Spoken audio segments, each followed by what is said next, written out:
Olá a todos. Vamos discutir agora em mais uma talk da 7ª edição da Advocate Summit o tema o S incontornável da sustentabilidade. Connosco temos a doutora Joana Sá, sócia coordenadora de laboral da Raposo Sá Miranda e Associados, PRA. Olá Joana, bom dia. Bom dia, Filipe. É sempre um prazer tê-la aqui a conversar.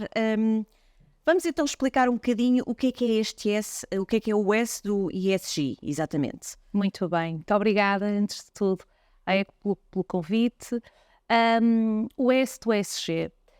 Este S pode nos levar direto ao social, à parte social do ESG, e eu prefiro acreditar que ele não é um todo, não é uma parte, mas sim um todo do processo.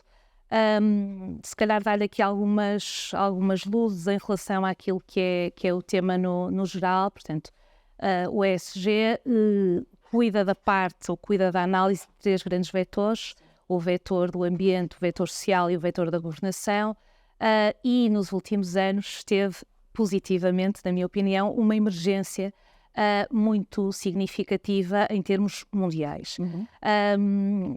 É efetivamente, na minha ótica, uma oportunidade para as empresas crescerem, melhorarem e, acima de tudo, para algumas delas, uma obrigação em termos de cumprimento de uma série de normas, quer de cariz internacional, quer de cariz nacional, que obrigam ou que vão obrigar muitas empresas já em 2025 a prestar contas, a dar já nota daquilo que é a sua situação, a sua posição em termos de sustentabilidade e em termos destes 3 grandes vetores. Em particular o S, e como a Filipa disse agora na sua apresentação, a minha área é a área laboral. O S não se contém em matéria laboral, é bastante para além disso. É um dos vetores que esteve até algum tempo esta parte Esquecido. Adormecido. Eu não diria que esquecido, mas se calhar adormecido, porque eu acho que é quase instintivo pensar-se em sustentabilidade e pensar-se em ambiente. Pois. É quase, diria que não instintivo, mas sequencial, pensar-se em sustentabilidade e pensar-se em governação, ou seja, o que é que quem está à frente dos desígnios das empresas deve fazer para.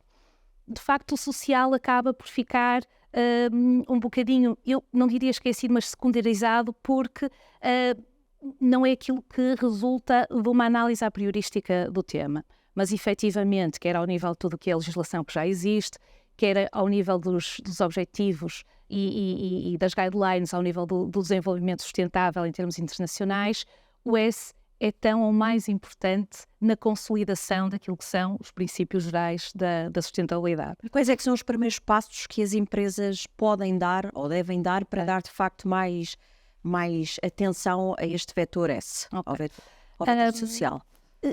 Eu diria que a atenção a este tema não pode ser independente, não é? Faz parte de um processo. Nós temos, como dizia há pouco, por via daquilo que são as disposições internacionais e daquilo que são, e comunitárias no nosso caso, que estamos na União, e até aquilo que já são as disposições nacionais, nós temos atualmente as empresas a ter que cumprir ou a poder cumprir, e eu à frente explico-lhe um bocadinho porque é que eu digo poder cumprir, com uma diretiva, portanto uma legislação relativa ao dever de diligência que de facto impõe às empresas, ou dá a oportunidade às empresas de efetuarem um processo ou emergirem num processo que é um processo de autoconhecimento, de autoanálise, que vai de alguma maneira permitir num primeiro momento perceber em que ponto é que nós estamos. Porque, e às vezes eu digo isto aos clientes até de uma forma um bocadinho desafiante, que é: eu tenho a certeza que vocês têm N de práticas, já que são práticas que caem na perfeição naquilo que são os padrões ou as guidelines que nós devemos atender. Só que não o têm sistematizado, não o têm codificado, não o têm, por exemplo, centralizado num pelouro, numa pessoa, num departamento que cuide da análise dessas práticas. E, portanto, num primeiro momento, as empresas o que devem fazer é parar, responsabilizar, portanto, criar alguém que, obviamente, que há a dimensão de cada uma das empresas, não é? Portanto, criar alguém que seja o owner desse processo e efetuar essa análise, esse autoconhecimento daquilo que são as práticas. Nós, hoje em dia, temos, em termos europeus, a vida de alguma maneira facilitada. Nós, em dezembro, tivemos a divulgação do regulamento delegado, que nos veio trazer umas linhas gerais e muito importantes, com uma série de informação que, na minha ótica, fazia muita falta para as empresas e para quem depois na prática acompanha as empresas nestas tarefas, que são as normas de reporte, portanto, as linhas gerais de como reportar. E, portanto, as empresas têm neste momento um guião que é relativamente, eu não diria simples, porque estas matérias não são simples, mas que é um guião claro do caminho a seguir. E, portanto, partindo do início do dever de diligência, do processo de autoconhecimento, do diagnóstico de em que ponto estão, uma outra fase muito importante tem a ver com a consulta aos stakeholders, portanto, ir ao mercado, ter a noção de qual é a percepção que o mercado tem em relação a nós. Isso é super importante, ajuda-nos a chegar a pontos que nós não tínhamos conseguido chegar e ajuda-nos, obviamente, a melhorar e a poder implementar correções. E depois de tudo isto, obviamente, que traçar objetivos de curto, médio e longo prazo e, no final, ter um relato de sustentabilidade, que é aquilo que todas as empresas desejarão e algumas delas vão ter que ter, obrigatoriamente. Relato esse de sustentabilidade que poderá mostrar ou deverá mostrar ao mercado qual é o nosso posicionamento. Uma outra anotação em relação a isto, é de facto um processo muito importante. Eu tenho, por regra, a Filipa conhece-me, eu tenho uma visão muito otimista, muito positiva em relação a tudo aquilo que seja processo de crescimento, ainda que doa imenso.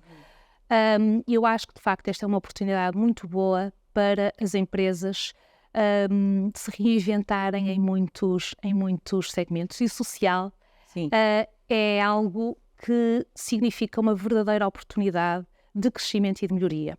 Onde é que tocamos no social? Exato. Tocamos, portanto, se nós pensarmos nos objetivos para um desenvolvimento sustentável, portanto, na Agenda 2030, nós temos como um referencial máximo os direitos humanos.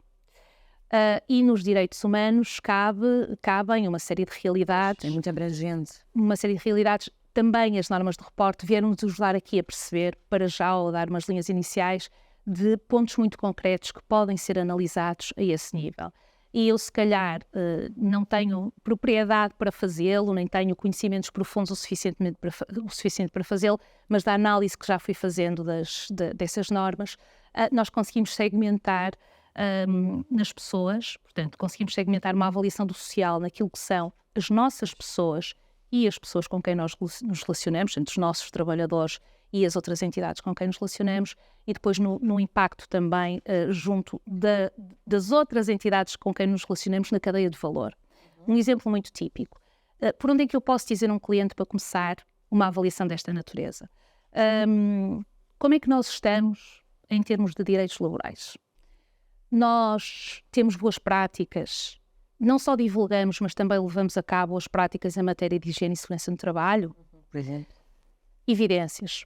Nós estamos, ainda que não obrigados a cumprir, há empresas que já estão obrigadas a cumprir, dependendo da sua dimensão e do número de trabalhadores, em matéria de igualdade de género, a parte da equidade salarial, que é uma parte que nos últimos anos também teve um crescimento muito acentuado. Tivemos agora um período um bocadinho conturbado, com as empresas a terem que declarar os seus planos, a terem que declarar e a terem que eventualmente justificar algumas disparidades salariais.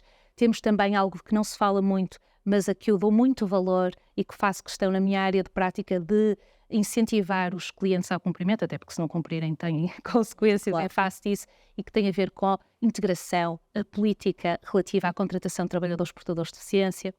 Temos outras temáticas que para algumas empresas, lá está, já são obrigatórias, para outras não, mas que será sempre uma prática a seguir, os canais de denúncia. Temos... que há coisas que são mais intuitivas que uma empresa hoje em dia já sabe que tem que fazer. Há outras que não. Exemplo, sensibilidade para a negociação coletiva, para a disponibilidade na negociação coletiva, sensibilidade para o desenvolvimento de políticas de conciliação da vida familiar com a vida profissional. Saúde mental, por exemplo. Também. Tudo isto são pontos que devem ser, do ponto de vista interno, aferidos, medidos, planificados em termos de correção, porque eu acho que nestes processos a verdade e a transparência da análise é o segredo. Porque não adianta nós estarmos a criar relatórios de sustentabilidade giríssimos. Mas que depois na prática não. Mas como é que se afere se as empresas cumprem efetivamente. Há coisas que são fáceis. Se há enquadramento legal, vamos direto ao cumprimento da lei, o caso da paridade salarial, o caso da... Há coisas que são fáceis, não é? Mas há outras que se calhar as outras referir é um bocadinho mais complicado. Temos já algumas linhas de orientação, precisamente nessas normas também, e, por exemplo, a saúde mental, a evidência da existência de uma política e depois da colocação em prática dessa política. Muitas empresas já têm hoje em dia no seu seio, ou internamente, dependendo da sua dimensão, ou externamente protocolos com entidades que prestam apoio psicológico, quer aos trabalhadores, quer às famílias, em muitas situações. Temos também o regresso a uma coisa que acontecia, na minha geração pelo menos, algumas das empresas a criar estruturas de acolhimento a crianças dos trabalhadores. Antigamente, algumas grandes empresas tinham creches dentro sim. Também por causa A TAP, eu recordo, pelo menos tinha. Da limitação às licenças parentais, nem existia parental, não é? A licença de maternidade era uma coisa muito mais pequena, muito menos voltada para aquilo que deve ser a recuperação e o início da Mas essa parte de famílias que crescem em empresas é com certeza um vetor que as empresas não compram, não pensam ainda. Depende, é cultura. As portuguesas. É cultura também. Filipa, como lhe dizia, depois tudo isto se fecha num ciclo de responsabilidade de quem está no comando. Não é? Portanto, se a parte da governação, se a parte da decisão não aceita o processo como um processo válido, verdadeiro, e não se dispõe a incorporar, obviamente que medindo os prós e os contras e a capacidade financeira que tudo isto tem, não adianta.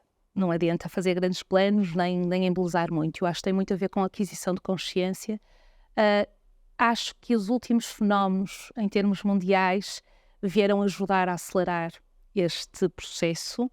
Como, por exemplo, a pandemia. Quer dizer, a pandemia foi... A parte da vida profissional, familiar mudou, as empresas mudaram muito o chip. Totalmente.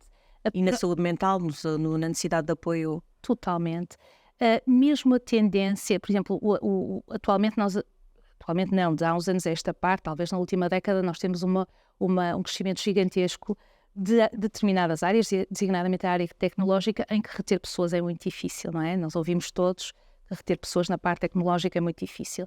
E se fizermos uma análise, se lermos algumas coisas sobre esse tema, percebemos que dos maiores fatores de atração para as pessoas não é o dinheiro, são as outras componentes. Não é? Portanto, por exemplo, trabalho híbrido. Também, como por exemplo, a possibilidade de facto de fazer horários mais concentrados para o apoio à família num determinado dia, como a valorização da saúde mental, como a inclusão em planos de voluntariado, porque, por exemplo, nós podemos ter esta análise social, muitas empresas também pensam no S da sustentabilidade como responsabilidade social.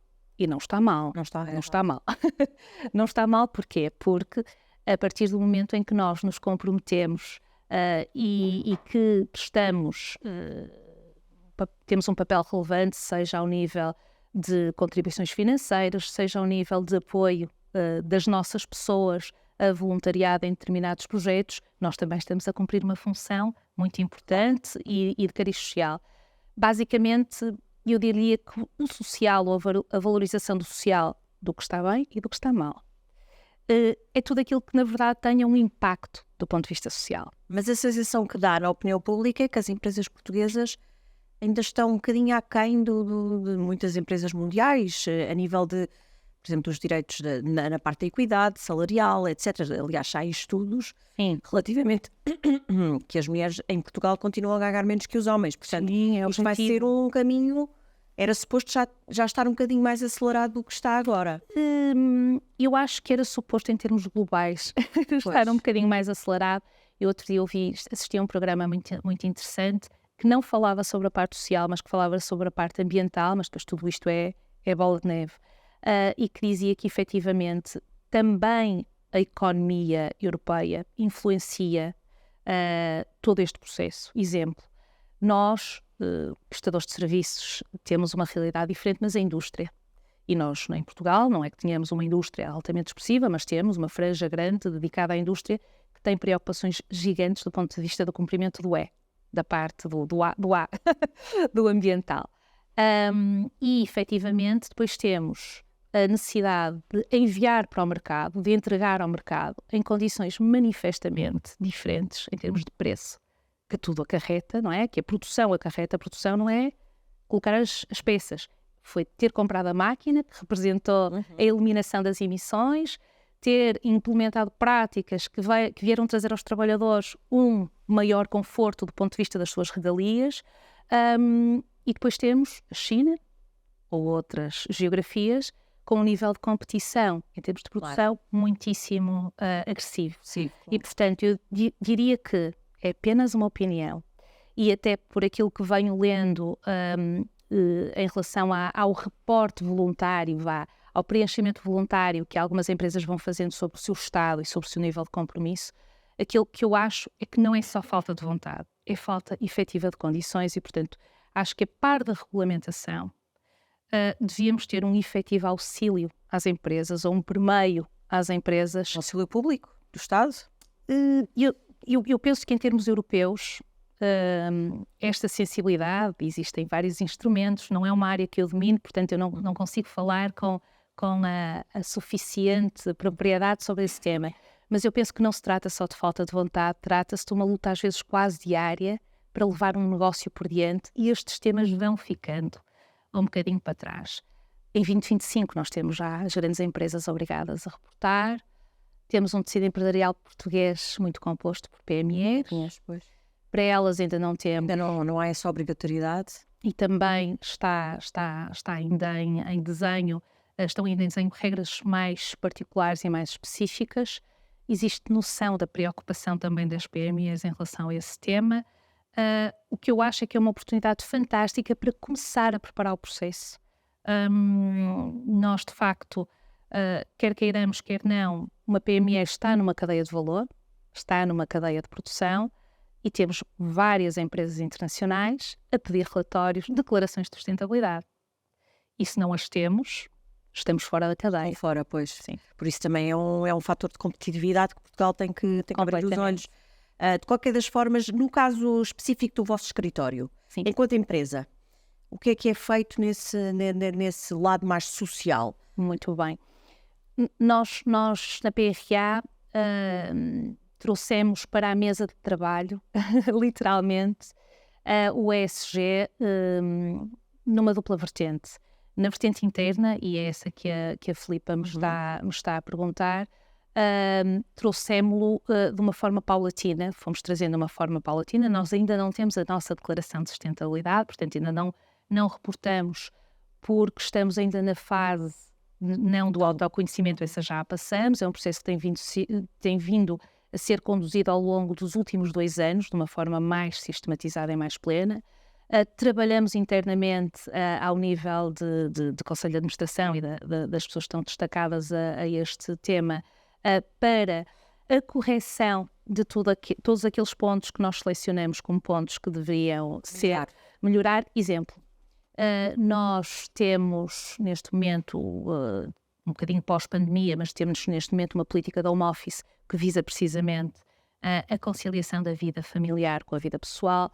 Fizemos uma revisão relativamente recente em termos de assistência às mães e aos pais, no âmbito daquilo que são os seus direitos, quando as suas crianças nascem, um bocadinho até crescendo em relação àquilo que é o habitual.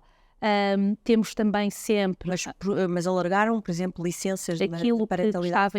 Aquilo que estava em vigor, nós tentamos melhorar.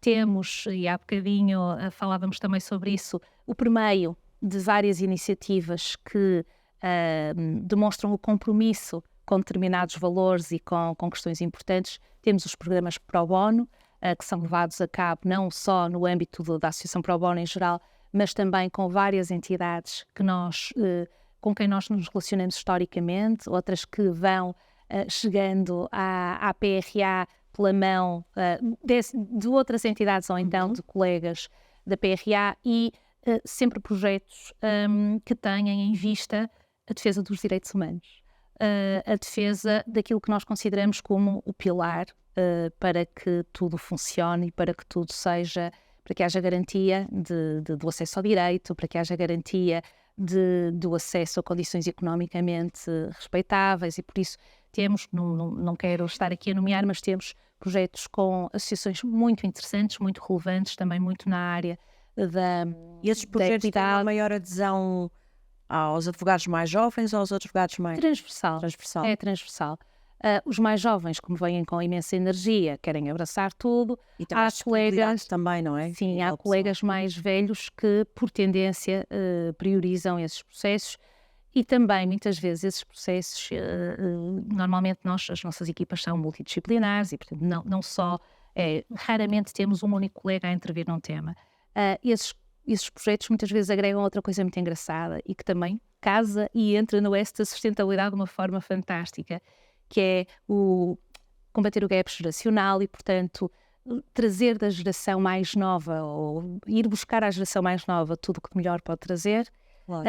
E a geração mais velha, mais experiente, poder também passar e congregar conhecimentos. Mas isso já é mais intuitivo, não é? Os mais velhos passarem conhecimento aos mais novos. Sim. Mas, às vezes os mais velhos também deveriam ter essa noção de que os mais novos, nós também podemos aprender com os mais novos. Eu sinto que existe imenso. A nível tecnológico, por exemplo? Sinto que existe imenso. Dentro da nossa casa existe imenso. Também um trabalho que está a ser feito ao nível da garantia, que é também uma matéria muito, muito valorizada na análise do S, de tudo aquilo que são as denúncias, portanto, os canais de denúncia, quer por imperativo legal, quer por opção, é também um trabalho que está a ser feito. Naquilo que respeita à nossa posição no ESG, com os nossos clientes e com o mercado em geral e com a sociedade em geral.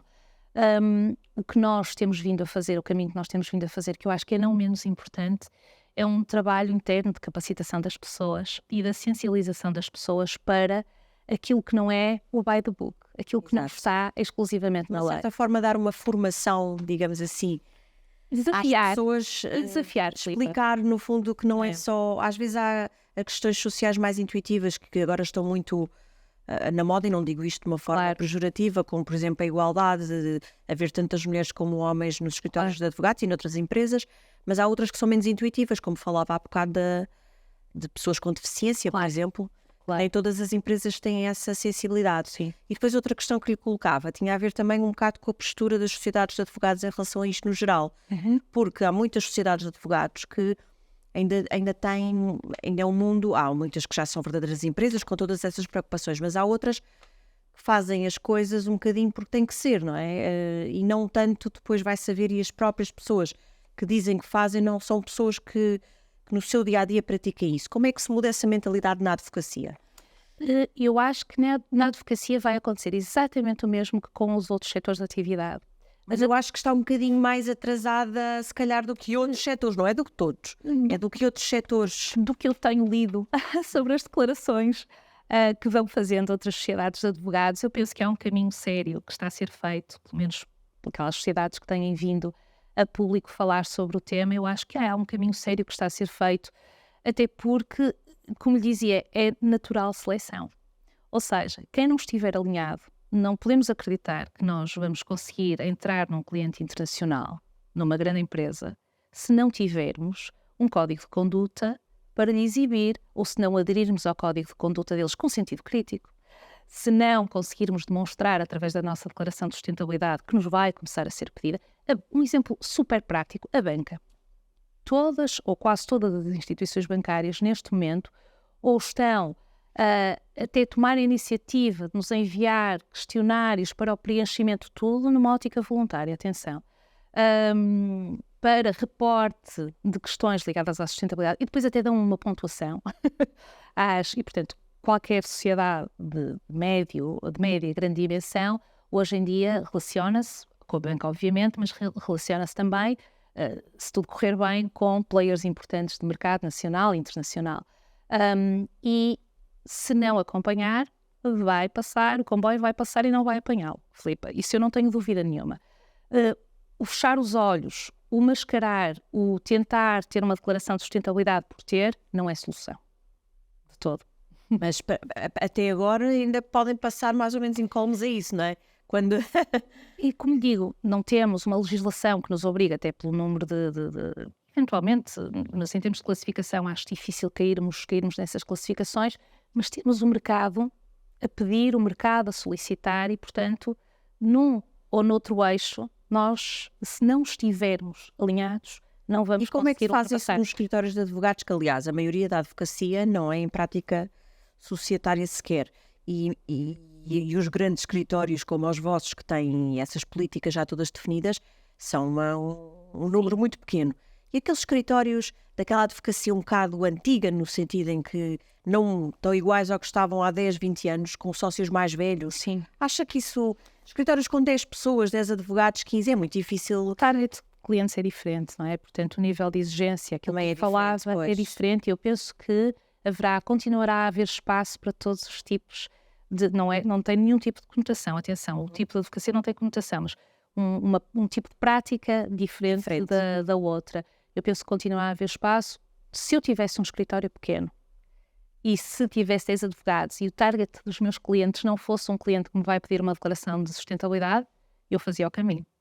Pois, mas nem todos pensam assim, provavelmente, Acredito não é? que sim, também tem muito a ver com a área de prática em que estamos envolvidos, eu acho. Quem está envolvido em áreas de prática mais conexas com estes temas também estará um bocadinho mais disponível para emergir no tema, não é? Portanto, acredito que áreas de prática, ou seja, escritórios com uma prática mais generalista, estejam um bocadinho menos também atentos e disponíveis para acompanhar este tipo De qualquer de forma, qual é o primeiro conselho quando um cliente vai ter convosco relativamente, não sei se isso acontece na prática, e diz que quer melhorar a parte social do ESG? Por norma isso não acontece. Ok. É no geral, não é? É sustentabilidade no geral.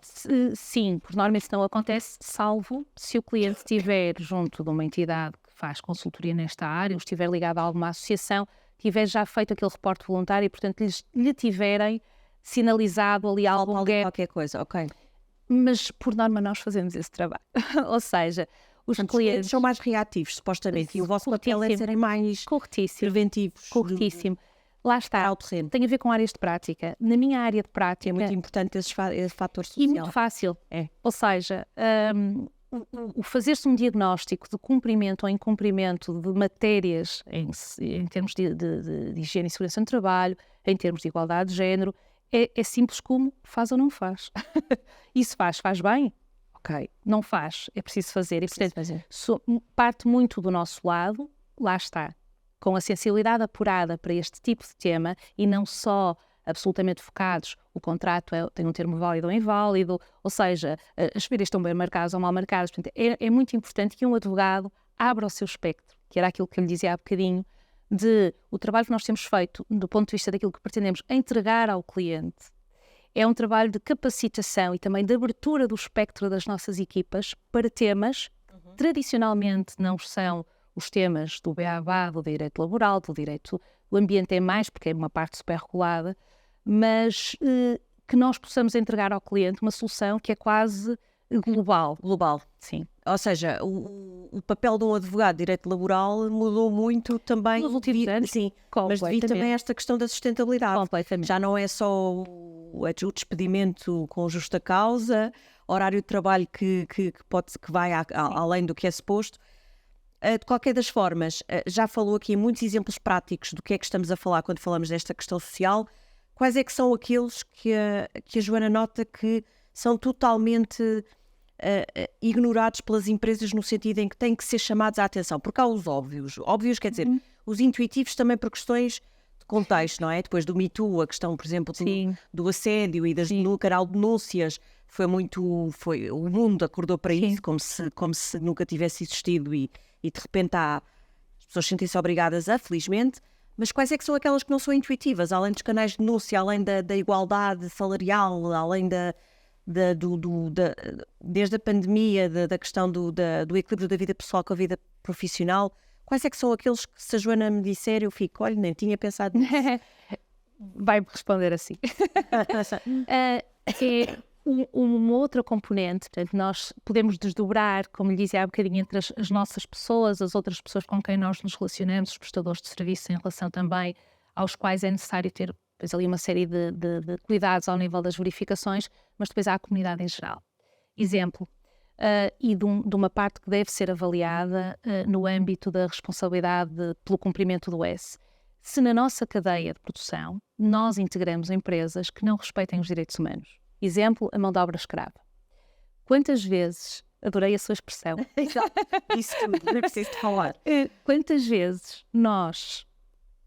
vezes, obviamente muitas, mas perguntou qual é a certificação da produção daquela cadeira, se veio da China, se é de uma, eu não queria dizer China, mas se veio de uma geografia que não está tão alinhada com estas regras, como é que a cadeia de produção, para que aquela cadeira chegasse aqui, respeitou os direitos humanos?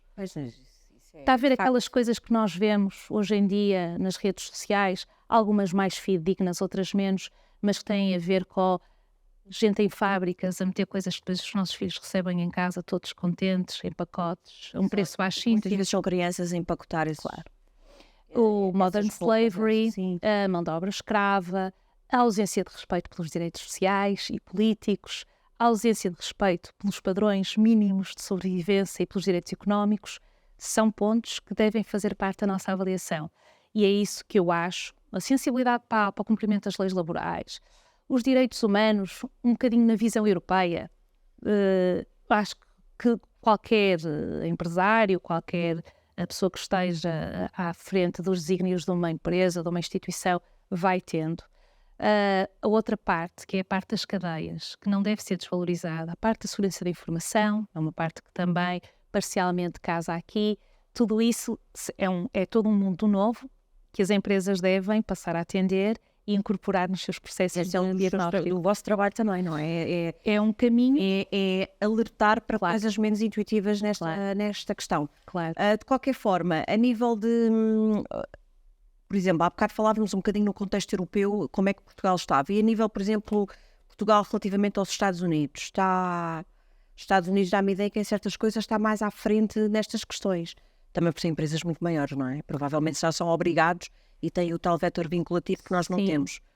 Eu não tenho profundo conhecimento em termos daquilo que é o sistema regulatório americano, europeu por razões óbvias. Por exemplo, o Brasil. Uhum. O Brasil é um país que vem fazendo um caminho longo de trabalho em termos de políticas anticorrupção, planos anticorrupção, e mesmo agora no tema do ESG também assistimos à produção de diversas reflexões sobre o tema.